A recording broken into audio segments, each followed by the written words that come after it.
everyone, welcome back to my channel. I'm Melody, I'm a romance and YA author, and I got this idea for this video from a comment on one of my other videos, and it was on my sticky note video, and they asked me, how do I tell what the chapters are on the sticky note outline? And so it kind of got me thinking, and I'm like, well, I don't really do the chapters in the first draft. That doesn't mean that I don't have chapters at all, but when I'm writing, I don't do chapters, and I'm starting to realize that I don't think everybody writes that way, so I wanted to talk about it a little bit. So I got the comment on the video, and then at the same time, I was on Twitter, and I saw someone make a post about how, oh, you know, man, don't you just hate it, like, when you have to renumber your chapters, and it's, you know, you have like 50 chapters, and like the one you mess up on is like chapter 4, and then you gotta renumber your chapters. And yes, that used to happen to me all the time. I would write a story, and I would write chapter 1, right? And then I would write another couple of scenes. I'm like, okay, yeah, that's chapter 2. And then what would happen is that I would like add something and like, oh, wait, you know, that needs to be, you know, in chapter 1, and then chapter 1 was too long, and then maybe I needed to break up chapter 1, or, you know, something would always happen. I would get into the story, and I would be about midway, and then I would have to either add in a new chapter, or I would take out a scene and put it in later. Like, I was always making changes with my story, and my chapters were always changing.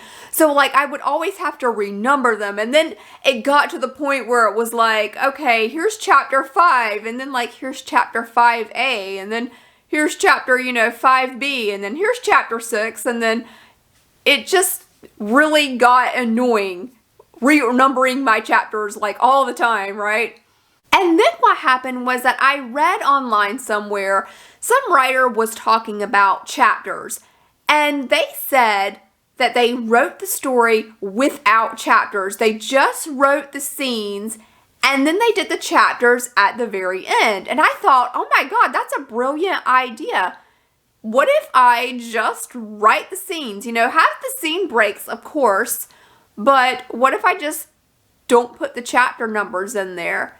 And then at the very end, I can decide where I want the chapter breaks. So I decided to try it. And they were right. I love writing like that because then I don't have to worry about having a chapter at a certain length or, you know, having to change a chapter number or anything like that. I can just decide it all at the end.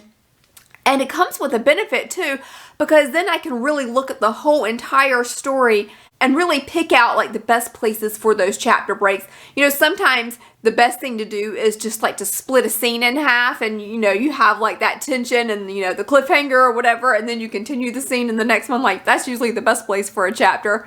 So I started doing that, and I really like writing that way. Now, that's not to say that sometimes I don't think of chapter breaks when I'm writing. Like, sometimes I'll be writing and I'll be like, hey, that's a good place for a chapter break. Like, you know, I should probably put a chapter break there.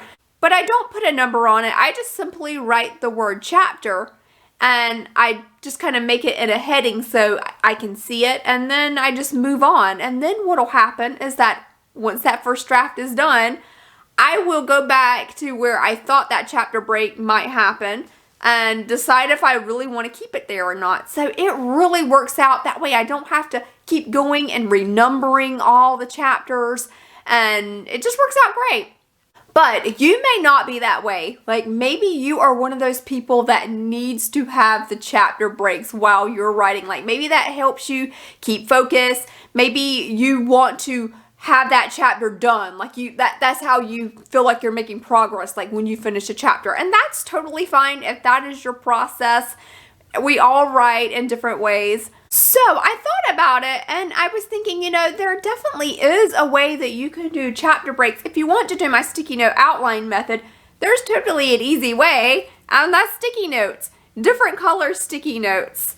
So I like to always use certain colors for different things. So I usually like to use the pink ones for the month, And I've started with this story in particular because the story only happens over the span of like maybe 2 months. For this story, it's just easier for me to break it down into weeks. So I've got these purple sticky notes that I've been using just to break down the weeks.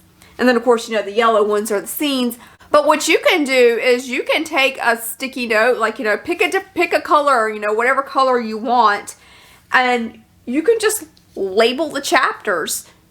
Like, just like I have labeled the months and the weeks, you can just put chapter 1 or chapter 2 or whatever. You can even, if you have the space for it, like, you could just put like chapter 1, chapter 2, chapter 3. You could put all the chapters up at the top. And then like you could have all the scenes for that chapter underneath that sticky note. Now, I don't do that. I just like to start at the very top and then go down, and then I go back up again and I go down. That's really just because I like to save space, because you may only have a few scenes in one chapter, but you may have like a whole lot of scenes in another chapter, and you may have like a ton of chapters, and you know, I don't think this board would have room for me to do that. So if you do that, you might want to do that on a wall, unless your story is pretty short. But most novels are pretty long, and this board right here would usually, you know, this would hold, you know, 70 to 90,000 word novel. I've done novels of many different lengths. I've done one that was 75,000. I've done one that was like 90,000, and I got them all to fit on this board.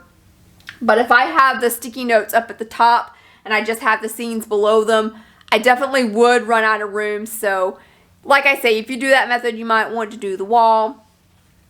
But yeah, that's just the easy way that you can do it. But hey, let me know in the comments if you write with chapters. Do you write with chapters? Am I the only one who does this? Am I the only one? Except that other writer that I got the idea from, of course. I know that writer does it. But does anybody else just write the scenes?